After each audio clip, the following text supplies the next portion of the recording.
Good afternoon. Welcome back to the shop. My name's Jamie, and today I'm very excited to reveal the finished product. The Vise Restoration is concluding with this episode. It's been quite a journey so far, lots of changes along the way. I thought I would do things one way. I ended up doing them another. So, with that said, this might surprise you a little bit. Let's take a look.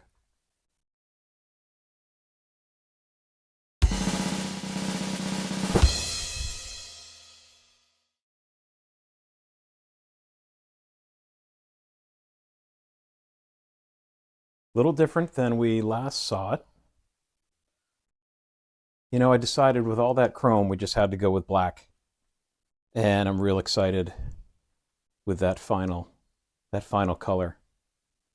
So although we had one intention of finishing this up in gray, I'm really happy with how it worked out here in black. What we're going to do in today's video is we're going to go through and assemble this and show you a little bit closer some of the techniques used to assemble one of these vises.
All right, so let's put this guy together with all of the suspense in my mind around revealing this. I thought I would show you first at the start of the video what it looked like in its semi-completed form. To be honest, the paint could be still a little wet. It's the end of the day of the weekend, and I was hoping to kind of wrap this up so I could edit it and get it out to you as soon as possible. So I'm going to go through some assembly steps for this, and hopefully that's helpful and you get to kind of take those final steps with me as we finish this project up.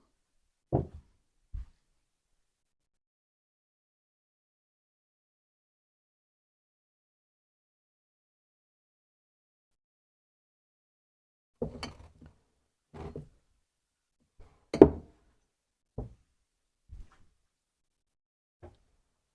right, here is our lead screw. Looks dramatically different than when we saw it last time.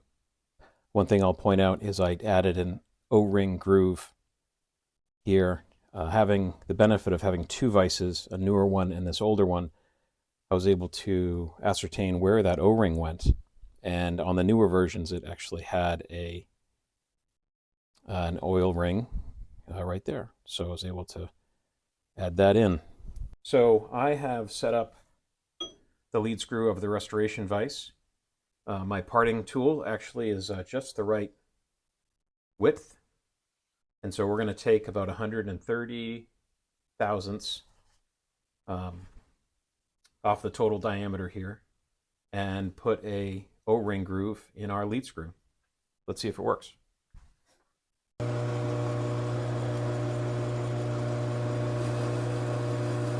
Oh, it's cutting like butter.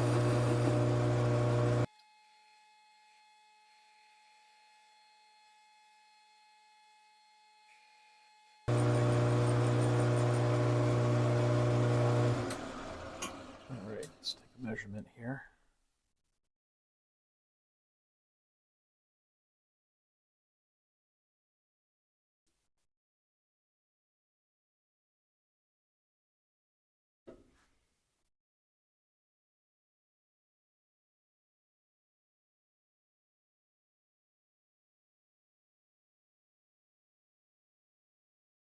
All right, so 140, so we have about 30 thousandths left. So that means on my indicator, I need to go in 15, and then we should be there.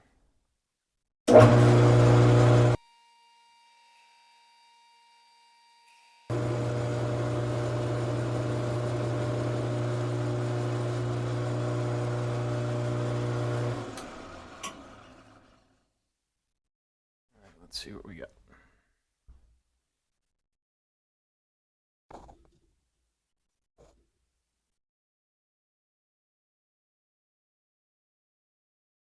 $137. Perfect.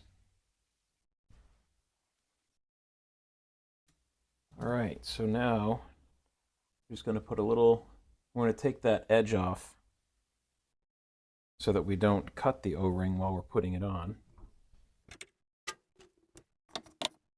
Take this 60-degree tool and see if we can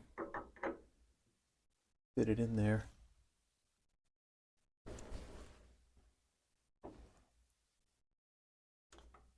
All right, we'll unlock the carriage.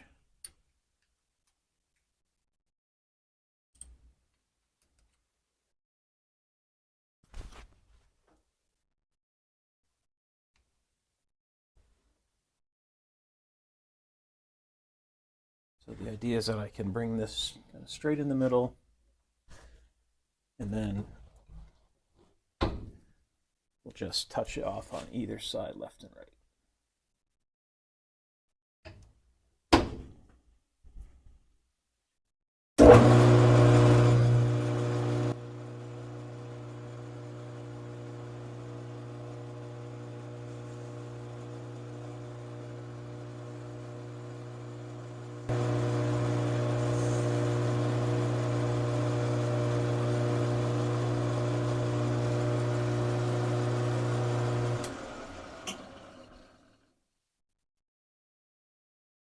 Yeah, that feels pretty good. Excellent.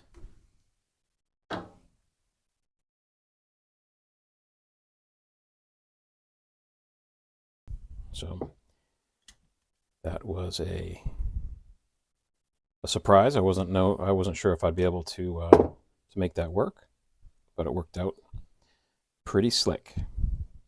Okay, so the installation of this, it all does start here with the lead screw. And starting from here, we're going to go thrust bushing, which includes some bearings in the washer.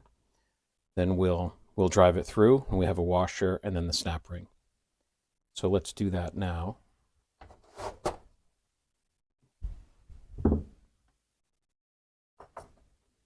With the benefit of that O-ring, the thrust washer will actually be in this cavity.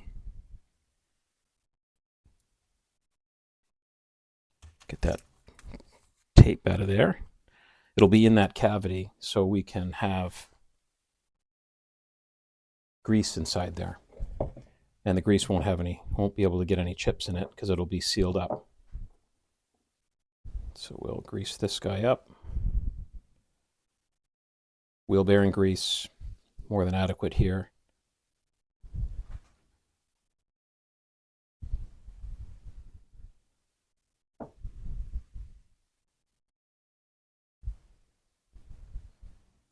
You know, while I'm doing this, if you'd give me a comment on the audio. I get feedback now and again that the audio is too quiet. I'm doing the best that I can to edit these in such a way that, you know, makes it enjoyable to listen to. So really do appreciate if that's working or not. And if you haven't subscribed to the channel, please do. That's also pretty cool to see that folks want to see more content like this. Okay, so we've got the thrust bearing greased up. And I've got the O-ring on here, so now I can bring it through here, right through, and that looks great.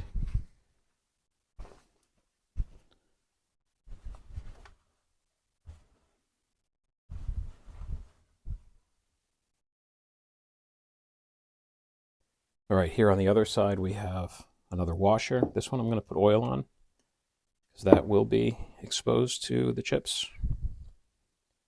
So we have a washer, and then we have a spring clip. So the spring clip, if you don't know what it is when you're trying to take it off, it's a little tricky. It's almost like a key ring. It's exactly like a key ring, where you have to peel up, you know, one side of it. So hopefully you can see that. So to get it on, you start one leg of it and kind of wrap it around as you go.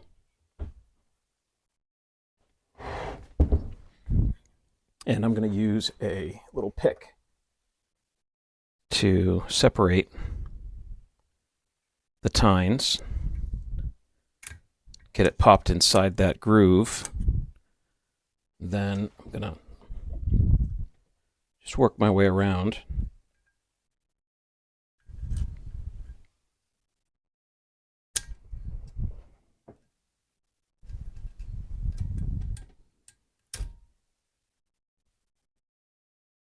Till it goes all the way in.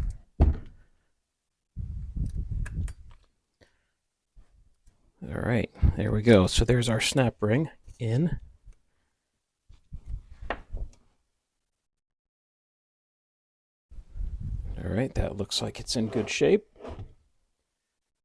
All right, this guy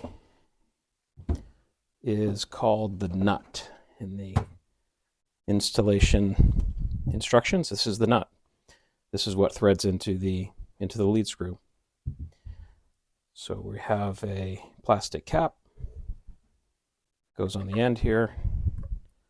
You know, unfortunately I couldn't get a new one of these from Kurt, so we'll just clean up the old one and put it back on here. So that's as simple as that. And then we're gonna put some oil down into the nut.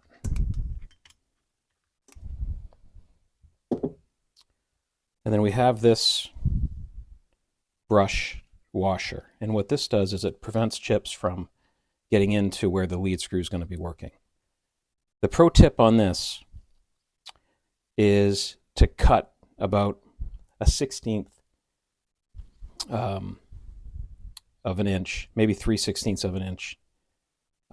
Sorry, maybe 1/8 of an inch off of it so that it closes up a little bit smaller.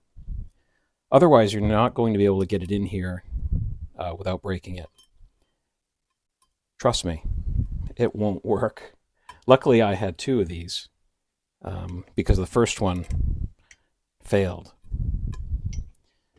So we're going to get this. There's the way this is was drilled up. This hole was kind of bored out, and then you've got these punches that have distressed this metal to kind of overhang and clip in. And I've got a feeling that in the factory, the original was put in first and made it impossible to get a full replacement back in, you know, without some trouble.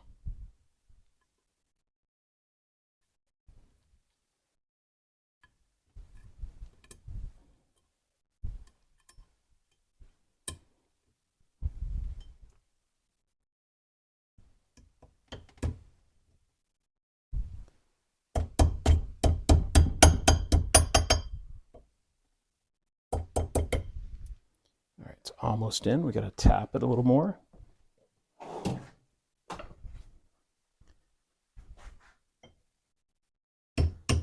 There it goes.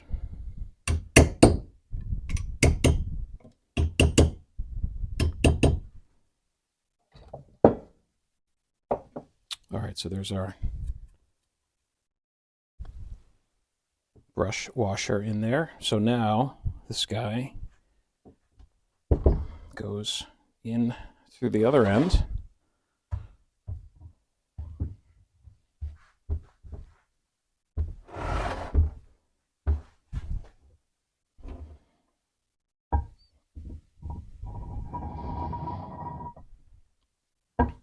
And it's a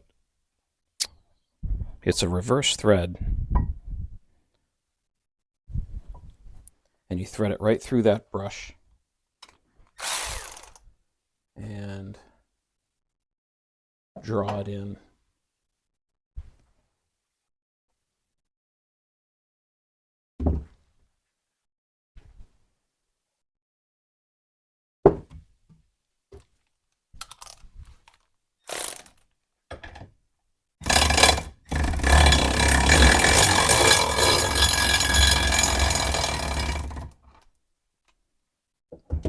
All right, that's enough for right now.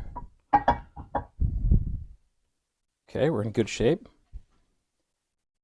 Next, let's take the fixed jaw.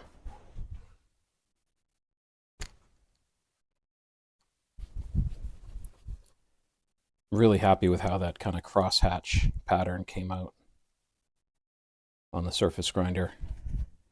Kind of gives it a unique look for sure.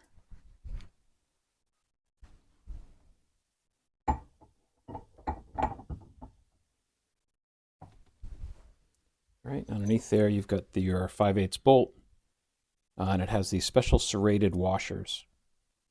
It's the only washer I could find that, and it's the one that Kurt recommends, which is thin enough and has the right diameter to fit. All right, so we'll put these guys in.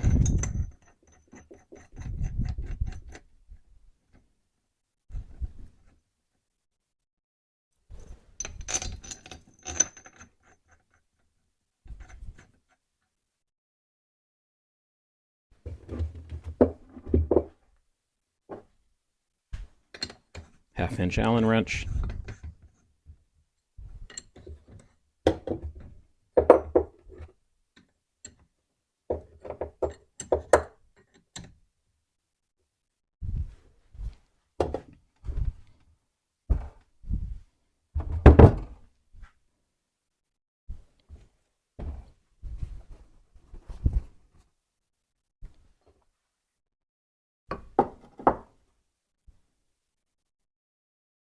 I have this Gibbs lubricant. You can use it for just about anything. I've had the best luck with this product for cleaning metal, for lubricating, for getting off stuck nuts and bolts, you know, cleaning just about anything. And it also leaves a protective finish from rust. So highly recommend that Gibbs product. All right, so from here, we will mount the movable jaw. So the movable jaw, the trick here is down inside this cavity. Down inside this cavity is a little semicircle dome area where this goes. and this is another spot where you need some grease. So put a little dollop of grease in here, and that will hold the dome while you're putting it onto the nut. So I'm going to press it in there, kind of get that excess grease and put it back on the face of the dome.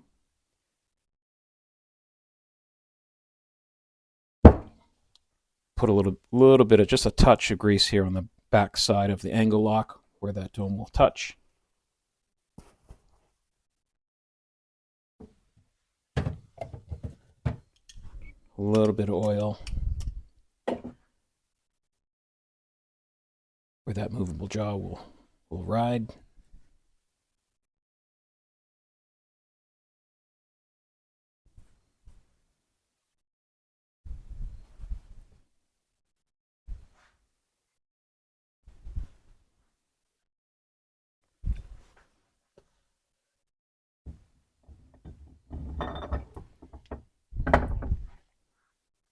All right. Next is the set screw for the movable jaw. The set screw itself has a groove in it, and that acts as like a lock. So this goes in a little stubborn, and but it won't come loose. So the reg's on this, so you want to tighten that in all the way until it touches, and then back it off 1/4 turn.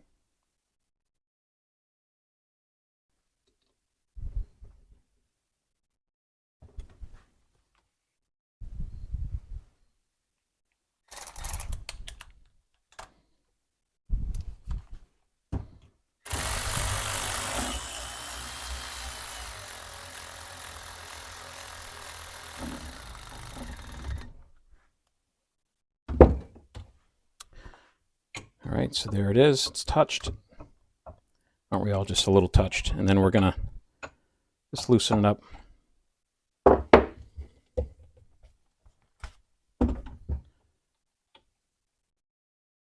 One-quarter turn, and that is good to go.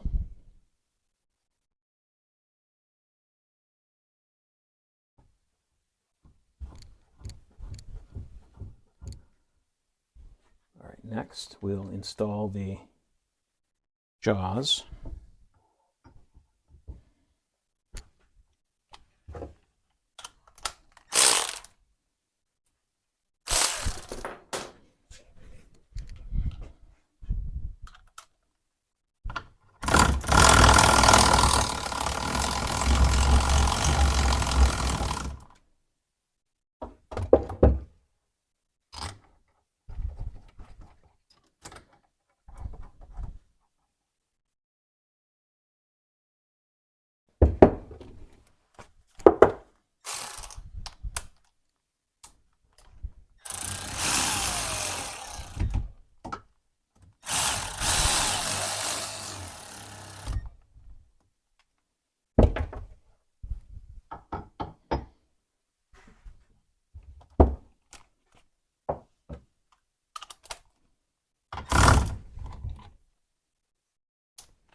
All right, and with that, it is assembled. It's a glorious day. Now there is a tightening sequence. I've created another video on that, on how to disassemble and reassemble the Kurt Vise. There's a tightening sequence that's important to follow, and that is in regards to the torque that you're going to be putting into the bolts that are holding down the fixed jaw, as well as giving it some clamping force here. But that is for another day. For right now, why don't we just sit back and take a look at this guy.